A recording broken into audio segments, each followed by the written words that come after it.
ለ60 ዓመታት በዋሽንግተንና በቴል አቪቭ ጨለማ ክፍሎች ውስጥ የተደበቀ አስነዋሪ ምስጢር ዛሬ መጋረጃው ተቀዶ እውነቱ ሲወጣ ስህተት ነው የተባለው የሰማይና የምድር ውሸት ድሪቶ በአሜሪካ ምክር ቤት አዳራሽ ውስጥ በሪፐብሊካኑ እንደራሴ ቶማስ ማሴ አማካኝነት ልክ እንደ እሳተ ገሞራ ፈንድቶ ወጥቷል። የጥቃቱ ተራፊዎች በአደባባይ የእስራኤልን ባንዲራ በእሳት እያቃጠሉ የገዛ መንግስታችን በደማችን ነገደብን እያሉ በአንድ መርከብ የ34 የአሜሪካ ዜጎች ያለቁበትን ታሪክ ጭትና በተቃጠለው ባንዲራ እሳት አደባባይ ላይ ተቃውሟቸውን ሲያሰሙ ታይተዋል። አሜሪካም እስራኤልን የማይናቅ ወዳጄ የቁርጥ ቀን አጋሪ ብላ ስታሞካሽ የኖረችው ዋሽንግተን ዛሬ የገዛ ወታደሮቿ ደም በአደባባይ ሲጮህባት የውሃ ሽታ ሆና ልትቀር አልቻለችም።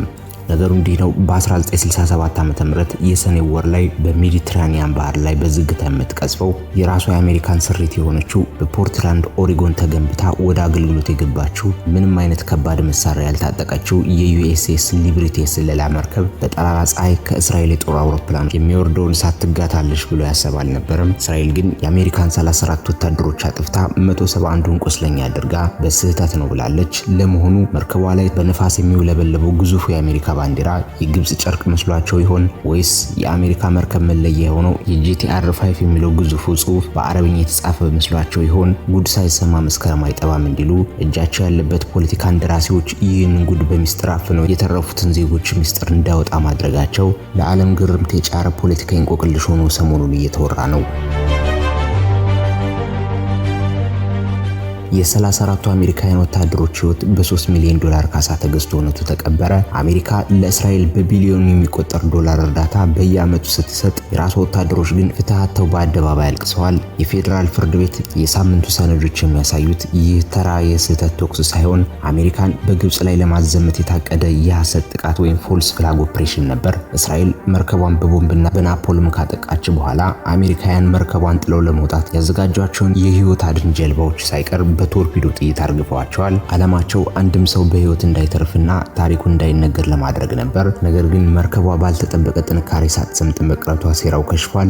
አሁን ጥያቄው ይህ የታሪክ ፍም ዛሬ ላይ የአሜሪካን የውጭ እርዳታና የዶላር የበላይነት እንዴት ሊያናጋው ቻለ? በ1967 ዓ.ም በስድስቱ ቀናት ጦርነት ወቅት የአሜሪካ የቅርብ ወዳጅ ነኝ የምትለው የእስራኤል የጦር አውሮፕላኖችና የቶርፒዶ ጀልባዎች 34 አሜሪካውያን ወታደሮችን በአሰቃቂ ሁኔታ የጨፈጨፉበት የዩኤስኤስ ሊብሪቲ ባህር ላይ ጥቃት ዋሽንግተንና ቴል አቪቭ በስህተት የተፈጸመ ነው በማለት በመጋረጃ የጣሉበት ታሪክ ዛሬ በ2026 ዓ.ም በአሜሪካ ምክር ቤት ኮንግረስ መድረክ ላይ በሪፐብሊካኑ እንደራሴ ቶማስ ማሴ አማካኝነት እንደ አዲስ ፈንድቷል። የጥቃቱ ተራፊዎች በአደባባይ እስራኤልን ባንዲራ እያቃጠሉ ሆን ተብሎ የተገደልንበት ፎልስ ፍላግ ኦፕሬሽን ነው በማለት እውነቱን እያወጡት ይገኛሉ። በዩናይትድ ስቴትስ ሪፐብሊካን ኮንግረስ አባል የሆኑት ቶማስ ማሴ ወደ 60 ዓመታት ገደማ በይፋዊ መግለጫዎች ተዳፍኖ የቆየውን የዩኤስኤስ ሊብሪቲ በኮንግረስ መድረክ ላይ ይዘው ብቅ ብለዋል። ቶማስ ማሴ የጥቃቱን ተራፊዎች በክብር ጋብዘው በአዳራሹ ባስቀመጡበት ወቅት እስራኤል የፈጸመችው ጥቃት ፍጹም ሆን ተብሎ የተደረገ ወንጀል መሆኑንና አሜሪካ በወቅቱ የራሷን ወታደሮች ደም መሸጧን አጋልጠዋል። በዚህ ሳምንት ሚሼል ኪምካን የተባሉ አክቲቪስት በአሜሪካ ፌዴራል ፍርድ ቤት ላይ የመንግስት መስሪያ ቤቶች እስካሁን ያለቀቋቸው ሚስጥራዊ የናሳና የሲአይኤ ሰነዶች ይፋ እንዲያደርጉ ያስገደደ ክስ መስርተዋል። ይህ የፍርድ ቤት ትግል በዋሽንግተን ላይ ትልቅ መናወጥን ፈጥሯል። በወቅቱ መርከቧ ላይ የነበረው የአሜሪካ ትልቅ ባንዲራ በግልጽ እየታየና የእስራኤል የስለላ አውሮፕላኖች መርከቧን ለሰዓታት ከበው ሲያናውጧት እንደነበር ምስክሮች ይናገራሉ። እንዲያውም በጥቃቱ መርከቧ ላይ የነበሩት የመገናኛ መስመሮች ሁሉ ሆን ተብሎ ጃም አድርገውት ነበር። ይህ ማለት አሜሪካውያን እርዳታ እንዳይጠይቁ የታቀደ ስልታዊ ጥቃት ነበር። ይህ የምዕተ ዓመቷ አወዛጋቢ የሆነ ጥቃት እስራኤል የወዳጇን አሜሪካን መርከብ ለምን እንዳጠቃች ማንም መልስ ያልሰጠው በመላምት የተሞላ ክርክር መድረክና የወታደሮችን ሞትና ቁስለት ቁጭት እንደያዘ የዘለቀ የ60 ዓመታት የፖለቲካ እንደራሴዎች ድራማ ሆኖ ቀርቷል። ይህ ጉዳይ በአሜሪካ ቀኝ ዘመምና ግራ ዘመም ፖለቲከኞች መካከል ትልቅ ያስተሳሰብ ለውጥ እያመጣ ነው። እስካሁን የማይነካ የሚባለው የአሜሪካና የእስራኤል ወታደራዊ ትብብር ጥያቄ ውስጥ እየገባ ሲሆን የጦር መሳሪያ ድጋፎች ላይ ማዕቀብ እንዲጣል የሚጠይቁ ድምጾች በይበልጥ እየተበራከተ መጥቷል።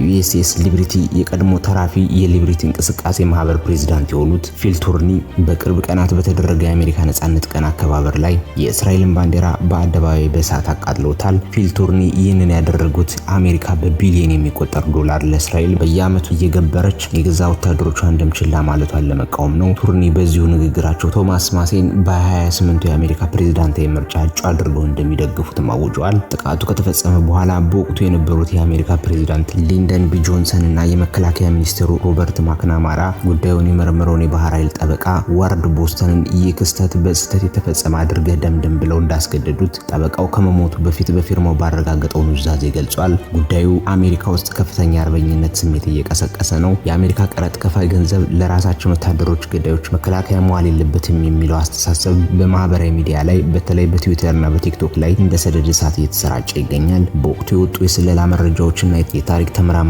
ትንተና እንደሚያሳዩት የዩኤስኤስ ሊብሪቲ ጥቃት ተራ የስህተት መተኮስ ሳይሆን አሜሪካን በግብጽ ላይ ለማዘመት የታቀደ የሐሰት ጥቃት ወይም ፎልስ ፍላግ ኦፕሬሽን ነበር። አዳዲስ ወታደራዊ ትንተናዎች እንደሚጠቁሙት እስራኤል በ1967 የስድስቱ ቀናት ጦርነት ወቅት ጉዳዩ ካላማራት የኒውክሌር መሳሪያ ለመጠቀም እቅድ ነበራት። ዩኤስኤስ ሊብሪቲ ደግሞ ይህን ሚስጥር ልትጠልፍ የምትችል እጅግ ዘመናዊ የስለላ መርከብ በመሆኗ ምስክር ለማጥፋት የተደረገ ሙከራ እንደነበር አሁን ላይ በሰፊው እየተነገረ ነው። እስራኤል መርከቧን በቦምብና በናፖልም ካቃጠለች በኋላ አሜሪካውያን መርከቧን ጥለው ለመውጣት ያዘጋጇቸውን የህይወት አድን ጀልባዎች ሳይቀር በቶርፒዶ ጥይት አጋድመዋቸዋል። ይህ የሚያሳየው ዓላማቸው አንድም ሰው በህይወት እንዳይተርፍና ታሪኩ እንዳይነገር ማድረግ ነበር። ይህ ሚስጥር ይፋ መሆኑ የአሜሪካን ጥልቅ መንግስትና የወታደራዊ ኢንዱስትሪ ጥምረትን ለህዝብ ታማኝነት ያሳጠዋል። ህዝቡ በመንግስቱ የውጭ ፖሊሲ ላይ ሙሉ በሙሉ እምነት እንዲያጣ ያደርገዋል። ይህ የታሪክ አቧራ መነሳቱ አሁን በአሜሪካ ምክር ቤት ውስጥ እየተደረገ ካለው የቢሊዮን ዶላር ጦር መሳሪያ ድጋፍ ፉክክር ጋር ቀጥተኛ ግንኙነት አለው። ቶማስ ማሴና ማርጆሪ ቴይለር ግሪን የተባሉ የኮንግረስ አባላት ይህን መርከባችንን ያጠቃች ሀገር እንዴት በየዓመቱ የአሜሪካን ቢሊዮን ዶላር በነጻ ትወስዳለች በማለት በበጀት ላይ ጥያቄ እያነሱ ነው። በ1960ዎቹ መገባደጃ ላይ እስራኤል ለሟች ቤተሰቦች 3.3 ሚሊዮን ዶላር ለቆሰሉ ደግሞ 3.5 ሚሊዮን ዶላር ካሳ ከፍላ ጉዳዩን ዘግታው ነበር። ነገር ግን ተራፊዎቹ እንደሚሉት የሰው ህይወት በገንዘብ ተገዝቶ እውነቱ ሊቀበር አይችልም። የአሜሪካ ኢኮኖሚ ጫና የዶላር እጥረት ባለበት በዚህ ዘመን የውጭ እርዳታን የሚቃወሙ ወገኖች የዩኤስኤስ ሊብረቲን ታሪክ እንደ ትልቅ ፖለቲካ ካርድ መዘው ተጠቅመውበታል። ይህ ደግሞ በሁለቱ ሀገራት መካከል ያለውን ኢኮኖሚ ትስስር ሊያቀዘቅዘው ይችላል። ባህላዊና ትልልቅ የሚዲያ ተቋማት እንደ ቴሌቪዥንና ጋዜጠኞች አሉ ይህን ታሪክ ሙሉ ለሙሉ ሸፍኖት የቆዩ ቢሆኑም ለቲክቶክ ያሉና ዘመናዊ አማራጭ ሚዲያዎች ግን ታሪኩን ለአዲሱ ትውልድ አድርሰውታል። ይህ ጉዳይ በቲክቶክ እና መሰል ሚዲያዎች በሚሊዮን የሚቆጠሩ እይታዎች ማግኘቱ በአሁኑ ሰዓት በአሜሪካ መንግስት እነዚህን መረጃ ምንጮች ለማገድ የሚደረገው ጥረት ጀርባ የእስራኤል ገጽታን የሚነኩ መረጃዎችን ለማፈን ነው የሚል አዲስ ጥርጣሬ ፈጥሯል። የዩኤስኤስ ሊብሪቲ ተራፊዎች ባለፉት 50 ዓመታት ታሪካቸውን ለትልልቅ ጋዜጦች ቢልኩም ከእስራኤል ጋር ያለንን ዲፕሎማሲ ያበላሻል በሚል ውድቅ የተደረገባቸው ነበር። የመረጃ ምንጮች ከአጉራዊ ሚዲያዎች ወደ ግለሰብ የሶሻል ሚዲያ አካውንቶች መዛወራቸው መንግስታት መረጃን የመቆጣጠር አቅማቸውን ሙሉ በሙሉ እንዲያጡ ያደርጋቸዋል። ይህ ደግሞ የወደፊቱን የዲጂታል ዲፕሎማሲ ቅርጽ ይቀይረዋል። ዛሬ ዋሽንግተን ዲሲ የሚገኘው የፌዴራል ፍርድ ቤት በአሜሪካ ወታደራዊ ታሪክ ውስጥ እጅግ አስነዋሪ የተባለው ሚስጥር የሚዘረግፉ ሰነዶችን ይፋ ለማድረግ ተገዷል። ታሪኩ የዛሬ 60 ዓመት ገደማ የተፈጸመ ቢሆንም ዛሬ ግን እንደ አዲስ ቀርቦ እየተገለጠ ነው። በወታደራዊ ባለሙያዎች መነጽር ጉዳዩ ፎልስ ፍላግ ወይም የሐሰት ጥቃት እንደነበር ግልጽ ነው። እስራኤል መርከቧን ሙሉ በሙሉ አጥፍታ ጥቃቱን በግብጽ ላይ ለማሳበብና አሜሪካን ወደ መካከለኛው ምስራቅ ጦርነት በቀጥታ ለማስገባት የነበራት ስውር ሴራ ነበር። ይሁንና መርከቧ ባልተጠበቀ ጥንካሬ ሳትሰምጥ መቅረቷ ሴራው ከሽፏል። ዛሬ ላይ የምናየው የአሜሪካ ፖለቲካ መከፋፈል የዶላር ዋጋ ንግረትና የውጭ እርዳታው ሽኩቻ ሁሉ መነሻው የዚህ አይነቱ ታሪካዊ ክህደት ነው። የገዛ ዜጎቿን ደም ለፖለቲካ ጥቅም አሳልፎ መስጠት ፈንድቶ መውጣቱ የማይቀር እሳተ ገሞራ አይፍም ነበር። የዩኤስኤስ ሊብረቲ ዛሬም በአሜሪካ የባህር ኃይል ታሪክ ውስጥ ትልቅ ጠባሳ ሆና ኖራለች። እውነቱ ዛሬ 60 ዓመታት የተዘጉ በሮችንና ሴራዎችን ሾልኮ እየወጣ ይገኛል። ዛሬውን በዚያ በቃን። አብራችሁን ስለቆያችሁ አመሰግናለሁ። ይህን ቪዲዮ ከወደዳችሁት ላይክ፣ ሼር፣ ሰብስክራይብ በማድረግ የቻናሉ ቤተሰብ እንድትሆኑ በአክብሮት እንጠይቃለን። መልካም ቆይታ።